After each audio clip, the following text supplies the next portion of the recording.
Yadkhulunal jannata bighairi hisab. Sabda Nabi, ada orang yang masuk surga tanpa hisab. Dikumpulkan di mahsyar, diberi sayap hijau, terbang, tiba-tiba sudah di hadapan pintu surga. Tidak tahu apa itu hisaban, tidak tahu ada timbangan, tidak tahu ada pemberian catatan amal, tidak tahu melewati sirot, jembatan, tidak ada hisabannya. Terbang, tiba-tiba sudah ada di hadapan pintu surga. Mau nggak kelas yang itu? Kok kurang kenceng maunya ini? Mau nggak? Masuk surga tanpa hisab, mau apa enggak? Mudah-mudahan dikabulkan oleh Allah. Yuk ikut semua, Bapak Ibu sekalian. Bapak merhatiin umat Islam yang tidak punya guru mursyid, ibadahnya itu keinginan sendiri. Ada yang tiap bulan umroh aja. Itu perhatikan, kalau buat untuk pendidikan berapa hebatnya itu. Dia ingin memuaskan dirinya sendiri aja. Karena tidak dapat bimbingan mursyid. Hanya ingin umroh aja tiap bulan. Tapi kalau punya mursyid, umrohnya dibimbing. Kemudian hartanya dipakai untuk pendidikan, dipakai untuk dakwah. Bayangkan untuk pendidikan, untuk masjid, fasilitas-fasilitas keagamaan. Betapa hebatnya memuliakan agama Allah Subhanahu wa Ta'ala lewat harta kita. Pendidikan yang belajar di situ berpuluh-puluh tahun melahirkan orang-orang yang diberi ilmu oleh Allah. Kemudian disebarkan lagi ilmu itu, disebarkan lagi. Betapa besarnya pahala yang akan didapat. Wala yunqasu min zalikal ujur, tidak akan dikurangi pahalanya. Kenapa? Ibadahnya terbimbing. Pemahaman agamanya semakin luas. Tidak beribadah dengan keinginan nafsunya. Punya pembimbing itu jelas.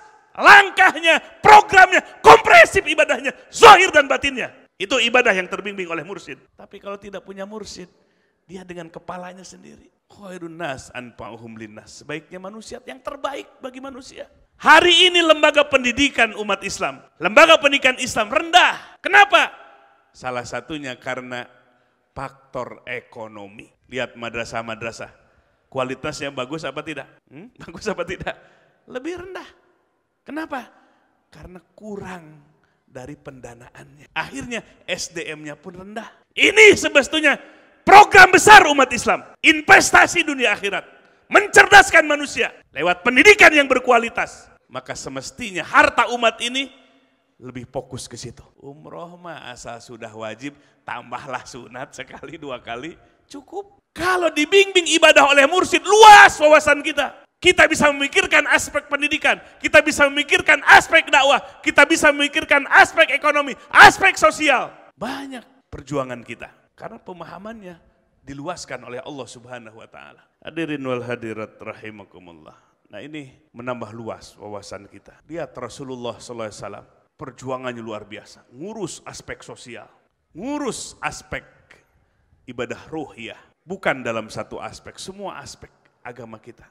Maka para sahabat yang menjadi penolong agama Allah di masa itu beruntung luar biasa. Karena terbimbing ibadahnya. Maka Nabi setelah wafat ada yang menjadi pewaris-pewarisnya. Itulah para mursyid yang membimbing umat, yang ditugaskan oleh Rasulullah SAW untuk membimbing umat ini. Sehingga pemahaman agamanya semakin luas. Kedalaman ilmu batinnya, isroqiyahnya semakin mendalam. Dan kolbunya merasakan hakikat. Nah ini merasakan hakikat.